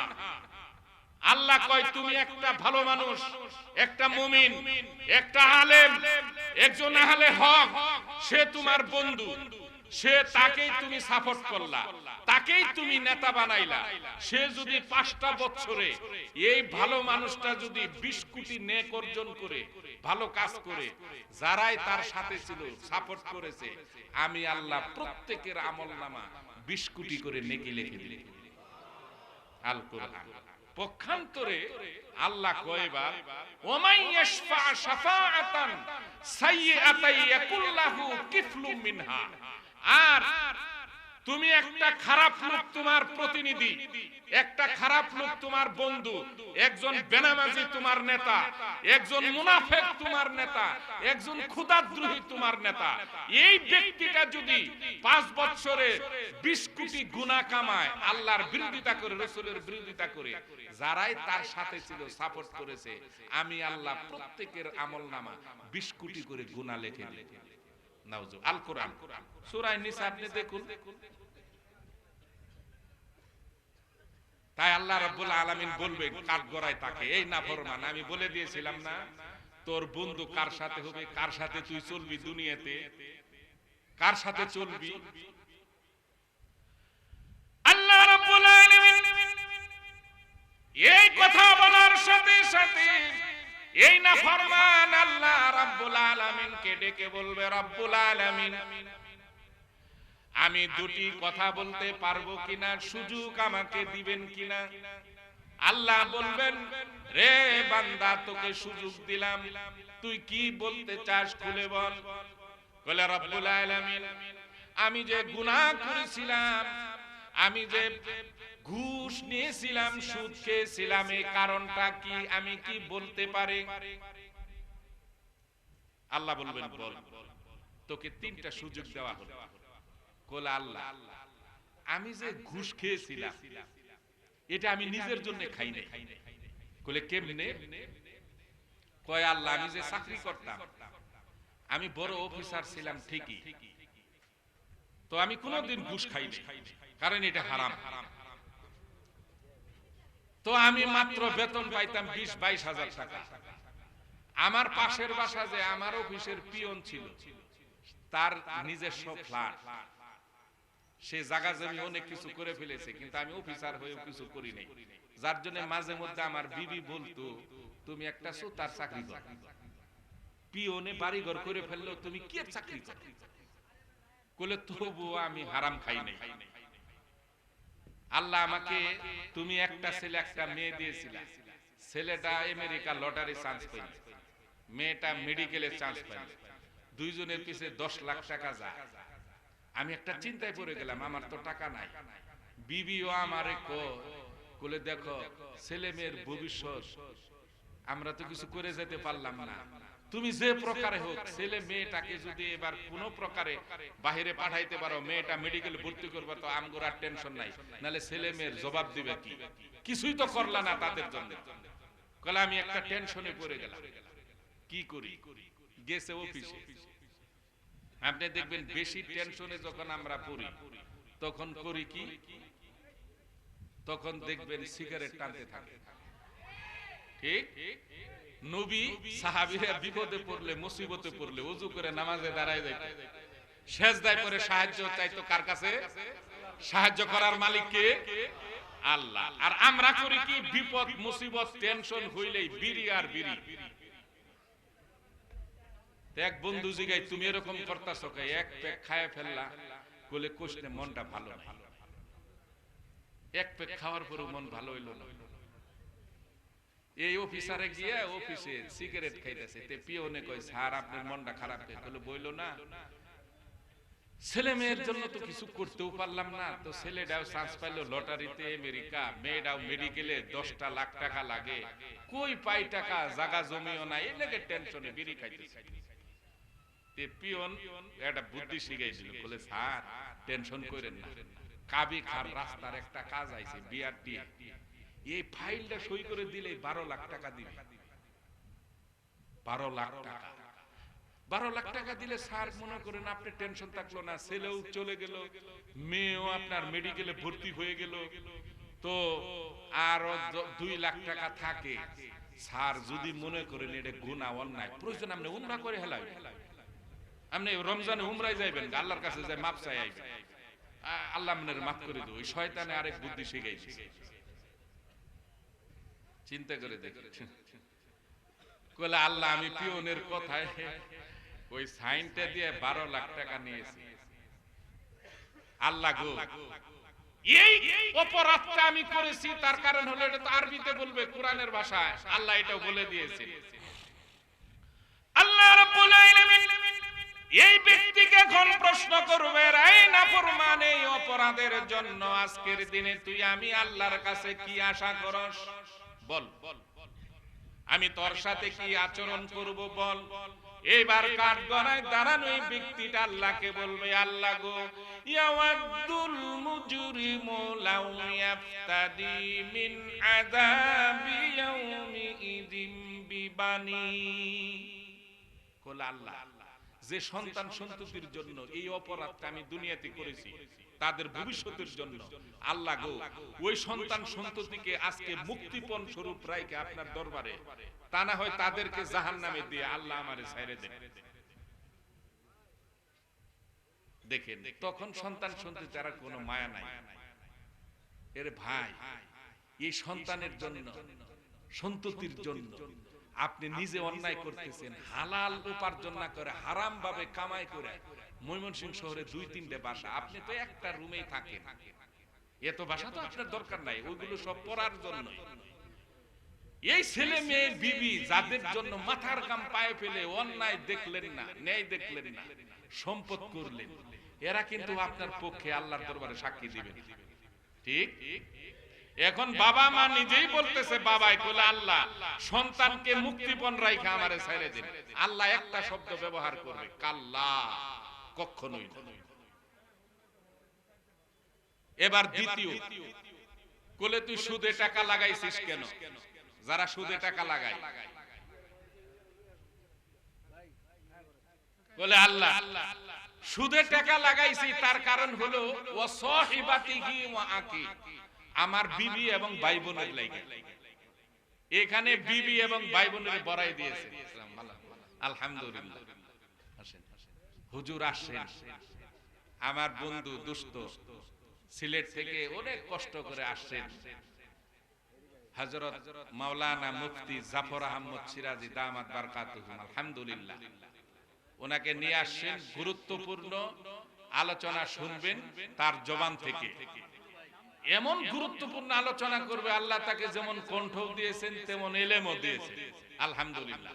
আমার খুব মহব্বতের ভাই, ইন্তেজামিয়া কমিটির অনুরোধে আমি তাকে দাওয়াত দিয়েছি আজকের এই মাহফিলে। তো উনি আসছেন, আমি আর 10 মিনিটের ভিতর শেষ করে দিচ্ছি। আল্লাহ রাব্বুল আলামিন বলবে, তোর বিবি এবং ভাই বোনের লাগে যে সুদে টাকা লাগাইলি, কারণ কি বল? বলে আল্লাহ, আমার বিবি একদিন যে তুমি যা কামাই করলা জীবনে সব তো তোমার মাও বোনের খাওয়াই শেষ করলা, আমার লাগে কি করছো? এদিকের মহিলার আবার কয় না, বলে সারা বছর তোমার ঘরে বান্দিগিরি করে গেলাম, একটা রিকশাওয়ালার যে বিয়ে বলা, কি সুখ দিছো তুমি আমার, কি করছো আমার লাগে? সব তো ভাই বোনের লাগে খরচ করলা, বাপ মায়ের লাগে। তে স্বামী কয়, তুমি কি কও, খুলে কও। খুলে দেখো, এইবারে যে ঈদের ভিতরে আমার গলার চেন বানাই দিতে হইবে, তা না হলে তোমার একদিন আমার 2 দিন। এখন চেন কেমনে বানাই দিব? 30-35 হাজার টাকা লাগে না? এখন ওর ব্যাংকেও টাকা নাই, চাকরি করে অল্প টাকা সংসারে খরচ হয়ে যায়। তে দোকানে গিয়ে মনে করেন টাংপট্টি মুদির দোকান আছে না, এখানে এসে বিড়ি টানতেছে। তে দোকানদারে কয়, ভাই তোমার তো টেনশন লাগতেছে, কারণ কি কি হয়েছে তোমার? বলে আর বলিস না, তোর ভাবি আলটিমেটাম দিয়েছে, এবার চেন দিতে হবে ঈদের ভিতরে, তা না হলে সংসারে অশান্তি লাগাবে। তে মুদির দোকানদারে কই কি? কইলে ভাই এটা একটা টেনশন হইলো, শুনছি তোমার কাছে লাখখানি টাকা আছে। কইলে হ্যাঁ। কইলে তুমি আমাকে লাখখানি টাকা দাও, মাসে 5,000 তোমাকে দিব লাভ। ঈদের এখনো বাকি হলো 7 মাস, তাহলে মাসে যদি 5,000 পাও, তাহলে 5 7 35,000, তোমার মূল টাকাটাও থাকলো, বাবিরে 25-30 হাজার টাকাতে চেন বানাই দিবা, আর 5,000 টাকা থাকলে ওইটাতে তোমার মার্কেট সহ হয়ে যাবে। ওই শয়তান আরেক বুদ্ধি শিখাই দিয়েছে। কইলে আল্লাহ, ওই দোকানদারের বুদ্ধি লাখে 5,000 আমি সুদে লাগাইছি, লাগায় ওই বিবিরে চেন বানাই দিয়েছি, ভাই বোনের পিছে খরচ করছি। আল্লাহ কয়, তুই আজকের দিনে আমার কাছে কি আশা করস? কল আল্লাহ, ও সাহিবাতিহি ওয়া আকি, যে বিবি ভাই বোনের জন্য আমি অপরাধটা করছি, তাদেরকে তুমি জাহান্নামে দিয়ে মুক্তিপণ স্বরূপ রাইখা হ্যাঁ আমারে ছাইরা দাও। আল্লাহ বলবেন কাল্লা, কখনোই। এটা বিস্তারিত অনেক বড় তাফসীর। তো এখন আল্লাহ রাব্বুল আলামিনকে বলবে, রব্বুল আলামিন ওয়ামান ফিল আরদি জামিআন সুম্মা ইউনজি, রব্বুল আলামিন দুনিয়ার সব কিছুর বিনিময়ে তুমি আজকে আমাকে মুক্তি দাও। আল্লাহ জবাব দিবে, রে নাফরমান শুন, ফালইয়াউমা লা ইউকাযু মিনকুম ফিদিয়াতিন ওয়ালা মিনাল্লাযিনা কাফারু। এই নাফরমান, আজকে কারো কাছ থেকে মুক্তিপণ গ্রহণ করা হবে না, কারো কাছ থেকে কোনো কিছু নেওয়া হবে না, তুই অপেক্ষা কর, টের পাবি। আল্লাহ রাব্বুল আলামিন যখন রায় ঘোষণা করবে, এর আগেই আল্লাহর বাম পাশে বিশ্বনবী বসা, বিশ্বনবী দাঁড়িয়ে গিয়ে বলবে, আল্লাহ গো, কাঠগড়ায় দাঁড়ানো যে ব্যক্তিটা দুনিয়াতে আমার উম্মতের অন্তর্ভুক্ত ছিল, সে আমার উম্মতের দলের ছিল, তার সম্পর্কে আল্লাহ আমি 2টি কথা বলতে চাই আপনার দরবারে, অনুমতি পেলে। সাথে সাথে আল্লাহ বলবেন, ও আমার হাবিব, আপনি বলুন ওই ব্যক্তিটা সম্পর্কে আপনি কি বলতে চান। এবার বিশ্বনবী আল্লাহকে ডেকে বলবে, আল্লাহ গো, ওয়াকালার রাসূলু ইয়া রাব্বি ইন্না কওমি ইত্তাকাযু হাযাল কুরআনা মাহজুরা। রব্বুল আলামিন এই নাফরমান দুনিয়ার ভিতরে আমাকে রাসূল বলে মুখে স্বীকার করত, আমি রাসূলের উম্মত, রাসূলকে ভালোবাসি, কিন্তু আমার আদর্শ আমার সুন্নত তার ভালো লাগতো না। ঠিক, আমার সুন্নতের পাবন্দি ছিল না, আমার আদর্শ সে অনুকরণ করে নাই, সে মুখে শুধু স্বীকার করত আমি আখিরি নবীর উম্মত। এই নাফরমান দুনিয়ার ভিতরে কোরআনের বিরোধিতা করত, হাদিসের বিরোধিতা করত, হকের বিরোধিতা করত। রব্বুল আলামিন আজ তোমার দরবারে আমি রাসূল বাদী হইয়া এই নাফরমানকে আসামি করে মামলা দায়ের করলাম। বিশ্বনবী মামলা দায়ের করবে। আপনি বলুন কিয়ামতের মাঠে বিশ্বনবীর মামলা ফেস করবে এমন কোন উকিল পাওয়া যাবে কিনা? যাবে? এবার আল্লাহর নবী যখন মামলা দায়ের করবে তাৎক্ষণিক আল্লাহ মামলার রায় দিয়ে দিবে, একটা সেকেন্ড দেরি করবে না। রায়টা আল্লাহ কোরআনে উঠিয়ে দিয়েছেন। রায় কি? আল্লাহ রাব্বুল আলামিন রায় দিবেন, আলাইহা মালাইকাতুন গিলাযুন শিদাদুল লা ইয়াসুনাল্লাহা মা আমারাহুম ওয়া ইয়াফআলুনা মা ইউমারুন। আল্লাহ রাব্বুল আলামিন এমন নিষ্ঠুর নির্মম কঠিন প্রকৃতির ফেরেশতাদেরকে আমার আল্লাহ তার সামনে হাজির করবে। হাজির করার পরে আল্লাহ বলবো, ফেরেশতারা সুম্মা ফি সিলসিলাতিন যারউহা সাবউনা যিরাআন ফাসলুকু। ও ফেরেশতারা, জাহান্নাম থেকে 70 গজ লম্বা আগুনের শিকল নিয়ে আসো। ফেরেশতারা 70 গজ লম্বা আগুনের শিকল নিয়ে আসবে। আর আল্লাহ হুকুম করবেন, এই নাফরমানের শরীরটা বেঁধে ফেলো। এই নাফরমান নামাজও করেছে, দুনিয়াতে কুকর্মও করেছে, গুনাহ করেছে, ইবাদতও করেছে, সেই জন্য 70 গজ লম্বা শিকল দিয়ে তার শরীরটা বেঁধে ফেলো। আল্লাহ রাব্বুল আলামিন হুকুম করার সাথে সাথে ফেরেশতারা যখন শিকল দিয়ে তার শরীরটা বেঁধে ফেলবে, আর এই ব্যক্তিটা গর্দানটা এরকম করে লড়াতে থাকবে, চিৎকার পারতে থাকবে। এই দৃশ্য দেখে আল্লাহ রাব্বুল আলামিন এবার হুকুম করবেন, খুযুহু ফাগুল্লু। তার গলার ভিতর আগুনের বেড়ি লাগাই দাও, যেন গর্দান লড়াচড়া না করতে পারে। ফেরেশতারা গলার ভিতরে আগুনের বেড়ি লাগাই দিবে। আল্লাহ রাব্বুল আলামিন এইবার ফেরেশতাকে হুকুম করবেন, তোমরা কি করো? ফাহুদুহুম ইলা সিরাতিল জাহিম। নিয়ে যাও এই নাফরমানকে জাহান্নামে নিক্ষেপ করে দাও। যার জন্য সম্মানিত মুসল্লিয়ান, আমি যে আলোচনাটুকু আজকে করলাম, যে ভালো কাজ, জান্নাত আল্লাহ ওই ব্যক্তির জন্য সাব্যস্ত করে রেখেছেন যারা ঈমান আনার পরে যারা সৎ কাজ করবে, ভালো কাজ করবে, আমলে সালেহ করবে, আল্লাহ রাব্বুল আলামিনের ওয়াদা তাদের জন্য হচ্ছে কানাত লাহুম জান্নাতুল ফিরদাউস নুজুলা। কথা ক্লিয়ার? এবার আপনি যদি সব ভালো কাজ করেন, আর একটা কথা বলি, এতে জামিয়াত কমিটির পক্ষে আর 10 মিনিট কষ্ট হবে। আল্লাহর নবী তাবুকের যুদ্ধের দিনে নবীজি ফজরের নামাজের পরে মসজিদে নববীতে নবীজি ইবাদতরত। এবার তাবুকের যুদ্ধের মুজাহিদদের জন্য বিশ্ব নবী সিজদায় প্রায় 1 ঘন্টা সময় কাটায় দিলেন। নবীজি 1 ঘন্টা সিজদায় কাটানোর পরে সিজদা থেকে যখন মাথা উঠালেন, মাথা উঠানোর পরে নবীজি পূর্ব দিক হয়ে বসছেন, মুসল্লির দিক ঘুরে বসছেন। বসেই দেখে যে সূর্য উঠেছে, প্রায় 1.5 ঘন্টা সময় হয়ে গেল, এখনো সূর্যের আলো নাই। সূর্যের আলো দেখা যায় না, কারণ কয়টা ভাই? 2টা কারণ। একটা কারণ হলো অতিরিক্ত কুয়াশা থাকলে সূর্য দেখা যায় না, ঠিক?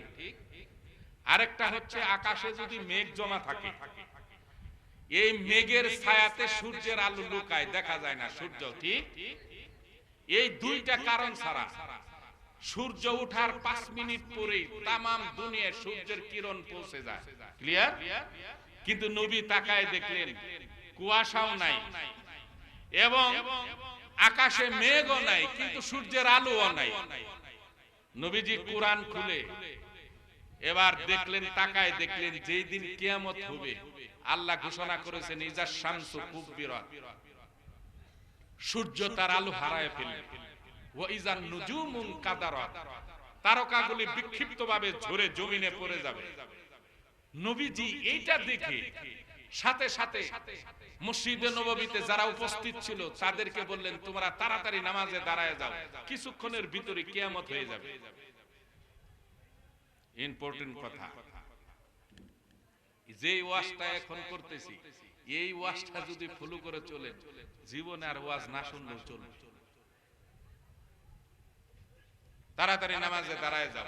হুজুর কেন? বলে কিছুক্ষণের ভিতরে হয়ে যেতে পারে কিয়ামত। সাহাবীরা সেজদায় চলে গেল মসজিদে নববীতে, নবী পুনরায় সেজদায় চলে গেল। আল্লাহর নবী সেজদায় পড়ে কাঁদতেছেন। কিছুক্ষণের ভিতরে মসজিদে নববীতে হযরতে জিবরাইল নবীজির সামনে সেজদারত অবস্থায় নবীজির সামনে উপস্থিত। জিবরাইল সালাম আনতে কয়, ইয়া রাসূলুল্লাহি, কেন কাঁদেন আপনি? সেজদায় পড়ে সেজদা থেকে মাথা ওঠান। আমি জিবরাইল হাজির। নবীজি সেজদা থেকে মাথা ওঠালেন। মাথা ওঠানোর উপরে নবীজি জিবরাইলকে বললেন, জিবরাইল তুমি কি কিয়ামতের সংবাদ নিয়ে এসেছো? আর কতক্ষণ বাকি কিয়ামতের? কিয়ামতের টাইম আর কতক্ষণ বাকি? জিবরাইল কয়, হুজুর কি বলেন আপনি? কিয়ামত বহু দূর, আমি তো কিয়ামতের সংবাদ নিয়ে আসি নাই। এবার নবীজি বললেন, জিবরাইল তাহলে সূর্যের আলো কোথায় লুকাইলো? সূর্য উঠেছে, অনেকক্ষণ হয়ে গেল, সূর্যের আলো নাই কেন?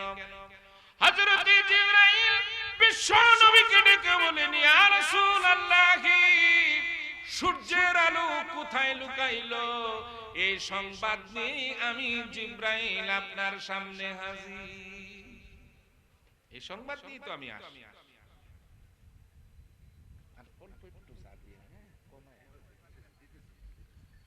এবার আল্লাহর নবী জিবরাইলকে ডেকে বলে, জিবরাইল বলো সূর্যের আলো কোথায় লুকাইলো? হযরত জিবরাইল নবীজিকে বললেন, ইয়া রাসূলুল্লাহি, আজকে আপনার সামনে আমি দুটি সংবাদ নিয়ে এসেছি। একটা হলো খুশির সংবাদ, আরেকটা হলো দুঃখের সংবাদ, কষ্টের সংবাদ। দুটি সংবাদ নিয়ে এসেছি। নবী গো, কোন সংবাদটা আপনি আগে শুনবেন? আল্লাহর নবী জিবরাইলকে ডেকে বললেন, জিবরাইল গো, আগে দুঃখের সংবাদটা আমাকে আগে শোনাও, কষ্টের সংবাদটা। এবার জিবরাইল শোনাচ্ছে, হুজুর তাহলে শুনুন একটু মহব্বতে, আরেকটু আল্লাহর নৈকট্য হাসিলের জন্য দিলটা খুলে জিকির করি, লা ইলাহা ইল্লাল্লাহ। আরো জোরে,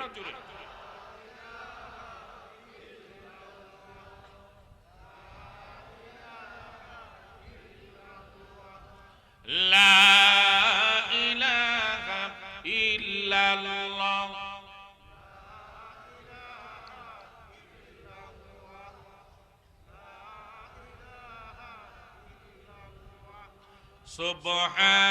সুবহানাল্লাহ, আলহামদুলিল্লাহ,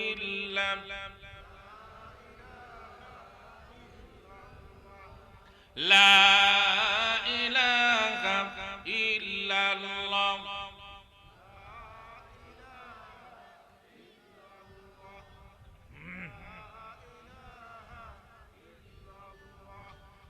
আল্লাহর নবীকে হযরত জিবরাইল ডেকে বলেন, ইয়া রাসূলুল্লাহি, কিছুক্ষণ আগে আপনার প্রিয় সাহাবী মুআবিয়া ইবনে মুআবিয়া দুনিয়া থেকে বিদায় নিয়েছে। নবীর চোখের কোণা পানি এসে গেল, কারণ এত মহব্বত করত নবী মুআবিয়া ইবনে মুআবিয়াকে। কিছু লোক থাকে না, যেমন আমাদের সন্তানের 4-5টা, একটা সন্তান থাকে যে আপনি সবচাইতে বেশি তাকে মায়া করেন, মহব্বত করেন, থাকে না? সন্তান তো সবই আপনি, রাসূলের সাহাবী তো সবাই, কিন্তু নবী মুআবিয়া ইবনে মুআবিয়াকে খুব মহব্বত করত। নবীর গায়ের সাথে গা লাগায় বসার অনুমতি ছিল। নবীজি বললেন, জিবরাইল সে কেমনে ইন্তেকাল করলো, কোন রোগে আক্রান্ত হয়ে? বিস্তারিত ঘটনা খুলে বলল। নবীজি বললেন, এবার তুমি খুশির সংবাদটা বলো কি?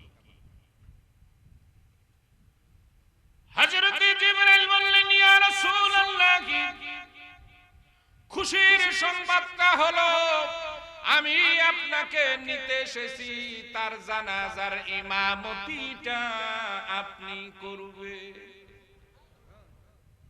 সুবহানাল্লাহ। আমার নবী আশ্চর্য হয়ে গেল।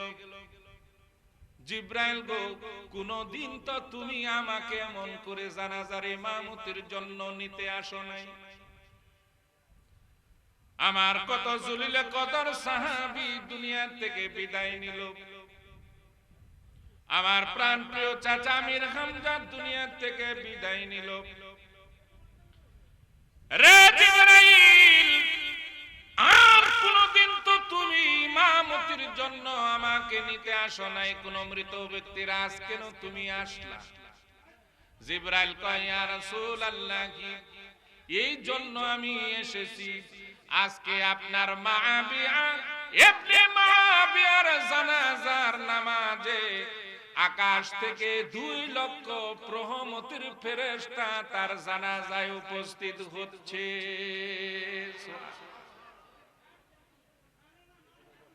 আল্লাহর নবী জিবরাইলকে ডেকে বললেন, জিবরাইল গো, 2 লক্ষ রহমতের ফেরেশতা তার জানাজা উপস্থিত হচ্ছে।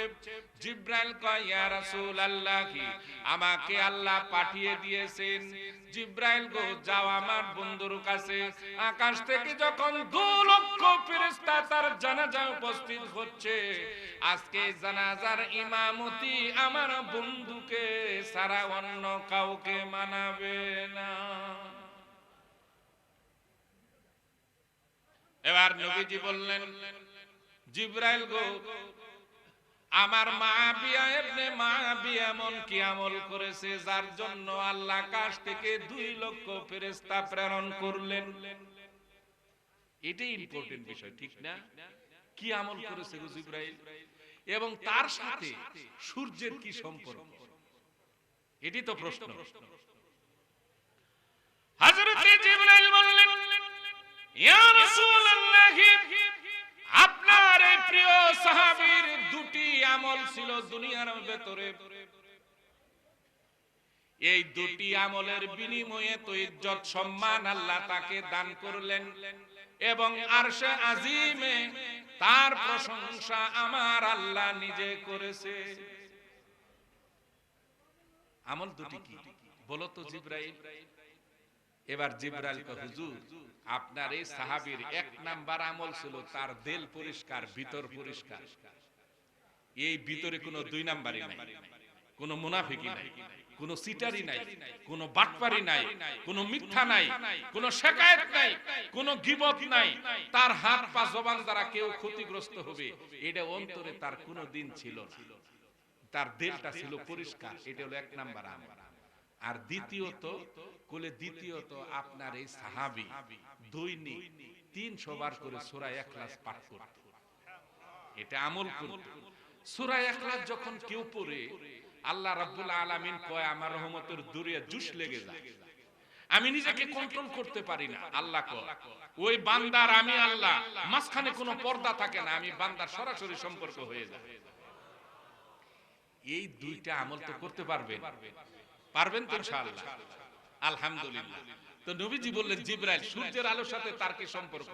বলে, হুজুর, আকাশ থেকে 2 লক্ষ ফেরেশতা যখন অবতরণ করে, তাদের পাখার ছায়াতে সূর্যের আলো লুকায়ে গেছে, লজ্জা পেয়েছে। সম্মানিত মুসলিম, এতক্ষণ পরিমাণ যে আলোচনা হলো যে জান্নাত আল্লাহ তাদের জন্য বানিয়েছেন যারা দুনিয়াতে ভালো কাজ করবে, সৎ কাজ করবে, তার দ্বারা কেউ ক্ষতিগ্রস্ত হবে না, এবং পরিবার পরিজন না, বন্ধু বান্ধব না, কোন আত্মীয় স্বজন না, কেউ ক্ষতিগ্রস্ত হবে না। সে রাসূলের আদর্শ ভিত্তিক জীবন গঠন করবে, তবেই দুনিয়া এবং আখিরাতে আল্লাহ তাআলা শান্তির ব্যবস্থা করে দেন। আলহামদুলিল্লাহ।